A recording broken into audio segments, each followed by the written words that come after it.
తెలంగాణ మాజీ సీఎస్ సోమేష్ కుమార్ తన భార్య పేరిట కొనుగోలు చేసిన భూమిపై వివాదం నెలకొంది.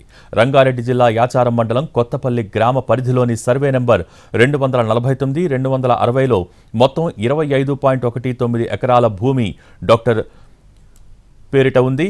ధరణిలో ఆమె పేరు ఉన్న రికార్డులను కాంగ్రెస్ నేతలు బయటపెట్టడంతో ఈ విషయం సంచలనంగా మారింది. గతంలో రాష్ట్రంలో ఉన్నత స్థానంలో ఉన్న సోమేష్ కుమార్ ఆయన కొన్న భూములకు సంబంధించి డీఓపీటీకి సమాచారం ఇవ్వలేదని కొందరు కాంగ్రెస్ నేతలు ఆరోపిస్తున్నారు. దీనిపై డీఓపీటీకి ఫిర్యాదు చేసేందుకు సిద్ధమయ్యారు.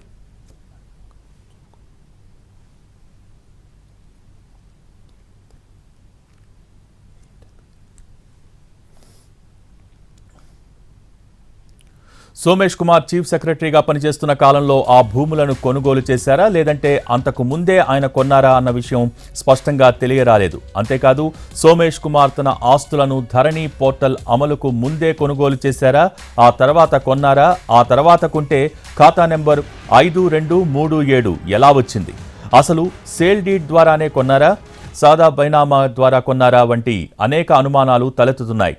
దీనిపై సమగ్ర దర్యాప్తు చేయించాలని ధరణి భూ సమస్యల వేదిక ప్రభుత్వాన్ని డిమాండ్ చేస్తోంది. ఇక హెచ్ఎండిఏ మాజీ డైరెక్టర్ శివా బాలకృష్ణ మాజీ సీఎస్ సోమేష్ కుమార్కు బినామీగా వ్యవహరిస్తున్నారని కాంగ్రెస్ నేతలు ఆరోపిస్తున్నారు. సోమేష్ కుమార్ రెరా చైర్మన్గా వ్యవహరించిన సమయంలో బాలకృష్ణ రెరా సెక్రటరీగా పనిచేశారు. అంతేగాక బాలకృష్ణకు హెచ్ఎండిఏలో డైరెక్టర్ పోస్ట్, ఎంఏయుడిలో కీలక డీటీసీపీ పోస్టు కూడా సోమేష్ కుమార్ అప్పగించినట్టు ఆరోపణలు వినిపిస్తున్నాయి. కీలకమైన హెచ్ఎండిఏ, ఎంఏయుడి, రెరా వంటి వాటిల్లో ఇద్దరూ కలిసి కోట్ల రూపాయల సెటిల్మెంట్లు చేశారని శివా బాలకృష్ణను లోతుగా విచారణ చేస్తే ఇద్దరి మధ్య బంధం బయటపడుతుందని అంటున్నారు కాంగ్రెస్ నేతలు.